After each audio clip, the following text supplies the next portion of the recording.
Всем большой привет, меня зовут Аня, и в этом видео я покажу, как с помощью незабудок и смолы я сделала вот такие бусины в стиле Пандора. Приятного просмотра! Для изготовления таких бусин я буду использовать вот эти молды. Ссылку на магазин, в котором я их купила, я оставила для вас в описании. В комплекте к этим молдам продаются вот такие люверсы, которые устанавливаются в самом конце. По ощущениям и внешнему виду молды очень прочные и качественные, а вот так они выглядят изнутри. В центре таких молдов имеются вот такие силиконовые стержни, за счет которых, собственно, в бусинке и появляется отверстие. У одного молда диаметр под бусины крупнее, а у другого помельче. А вот и сами незабудки, которые я буду помещать внутрь молдов. Видео о том, как я их сушила, я оставила для вас в описании, а также оно сейчас появится на вашем экране в виде подсказки. Итак, я беру пучок незабудок пинцетом с тупыми краями и начинаю очень аккуратно помещать их внутрь отверстия в молде. Для этого второй рукой я вот так вот выворачиваю молд, чтобы стержень сместился из центра в бок, и таким образом область для помещения внутрь незабудок оказалась больше. И, как оказалось, помещать незабудки в такой молд оказалось еще сложнее, чем в молд из моего прошлого видео. Так что будем держать кулачки. Дело в том, что если вы вдруг поломаете один из цветочков и даже увидите это, как это получилось у меня, а можете и не заметить, и он упадет при этом внутрь молда, то достать его будет уже практически нереально. При такой попытке вы можете раскрошить оставшиеся внутри целые цветочки. А если и достанете отломанный лепесток, не повредив остальные, то внутри останется пучок незабудок без кусочка лепестка, к примеру, и заливка с таким сухоцветом, по идее, будет уже считаться браком. А второй пучок оказался еще и крупнее первого. Ну, попробуем. Теперь мне нужно отодвинуть стержень уже в противоположную сторону и именно в ту, где уже благополучно лежит первый пучок незабудок.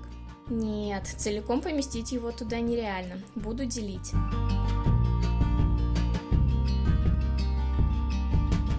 Ну вот, опять поломала лепесток. Убираю этот цветочек и заливать его уже не буду. В итоге весь пучок я разделила на отдельные цветочки. Беру первый цветочек и... Ну как же можно было так отскочить? Начинаю... Ничего я не начинаю, а опять ломаю цветочек. Затем беру следующий, ломаю и его тоже. Так, ладно. Посмотрим, что же нам третий расскажет. Он, кстати, последний целый из того пучка. Ну надо же, ни одного лепестка не поломала. В общем, таким вот образом и заполняются такие молды. Количество цветочков для одной бусины зависит исключительно от того, насколько заполненной вы хотите ее получить. В итоге на первый раз меня хватило заполнить только 2 отверстия большого молда и 1 отверстие маленького молда. А последний, как вы уже наверняка поняли, заполнять оказалось еще сложнее, чем первый. Теперь заполненные незабудками отверстия я начинаю заливать предварительно разведенной смолой. С помощью кончика кисточки я аккуратно отодвигаю стержень и заливаю смолу прямиком из мерного стаканчика. За счет прозрачности молдов видно, сколько смолы нужно еще долить, и ориентироваться тут нужно именно по стержню и ни в коем случае не заливать его смолой. Я же их все залила, учитывая то, что смола еще осядет, и потом придется делать дозаливку, и позже я вам покажу, к чему это привело. Теперь с помощью зубочистки я устраняю появившиеся на поверхности пузырьки воздуха и оставляю смолу сохнуть на сутки. Ну вот, сутки у меня уже прошли, и теперь я приступаю к самой интересной части – изъятию бусин из молдов. Начну с единственной маленькой бусинки. Готово! Посмотрите, какая прекрасная заливка получилась с нижней стороны. Она абсолютно прозрачная и глянцевая, а сама форма бусины очень аккуратненькая. Ну а вот и то, о чем я говорила ранее. Залив стержень в отверстие молда смолой, я тем самым перекрыла отверстие в бусинке с другой стороны. Теперь вот эти вот крупные излишки смолы я откусываю с помощью плоскогубцев, ну а потом тут еще придется делать отверстие, а также шлифовать и полировать этот участок. Теперь я достаю крупные бусины. И тут история абсолютно аналогичная. С нижней стороны все идеально, а с верхней отверстие перекрыто смолой и также требует дополнительной шлифовки и полировки.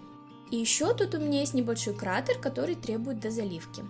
Ну а в целом вот так бусинка выглядит сбоку, а незабудки расположены по всему ее диаметру. Красиво! И то же самое у меня и с третьей бусиной. А вот так выглядят мои бусинки уже после шлифовки. Для шлифовки я использовала самую обычную пилочку для ногтей. Я укладываю ее на рабочую поверхность и вот таким вот образом спиливаю все лишнее. А чтобы пыль сильно не разлеталась, можно немного смочить пилочку водой. Готово! Далее с помощью зубочистки я удаляю остатки смолы, образовавшиеся вдоль диаметра отверстия, и спиливаю оставшийся нарост. Вот теперь точно все. Как выяснилось, отверстие в маленькой бусинке не подходит для этого браслета, а вот крупные бусины подходят идеально. Но тут я столкнулась еще с одной проблемой. Диаметр люверсов оказался немного крупнее диаметра отверстия бусин, и теперь я буду его увеличивать с помощью бормашинки. В итоге разница в диаметрах получилась незначительная, но зато теперь люверс отлично помещается в отверстие бусины. После увеличения отверстий у меня вылезла еще одна проблема. Из-за шлифовки внутренняя поверхность отверстий стала мутной. Вот, по сравнению с маленькой бусиной это хорошо видно. Однако устранить эту неприятность совсем не сложно, и для этого я вновь воспользуюсь своим любимым способом полировки.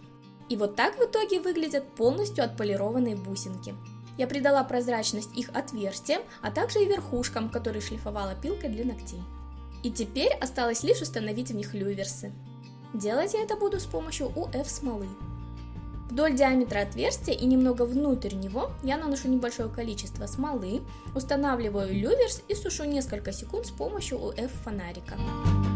Точно так же я устанавливаю люверс и во второе отверстие бусины. И вот так выглядит готовая бусинка. Таким же образом я завершаю работу и над второй бусиной. И вот такие расчудесные бусинки получились у меня в итоге всех мучений. Еще раз хочется отметить, что работа с такими молдами требует много времени, терпения и усидчивости, а также стальные нервы. И это настоящая ювелирная работа, скажу я вам. Я хоть и намучилась с ними, но все равно очень довольна результатом. Ссылки на все материалы, которые я использовала в этом видео, я оставила для вас в описании.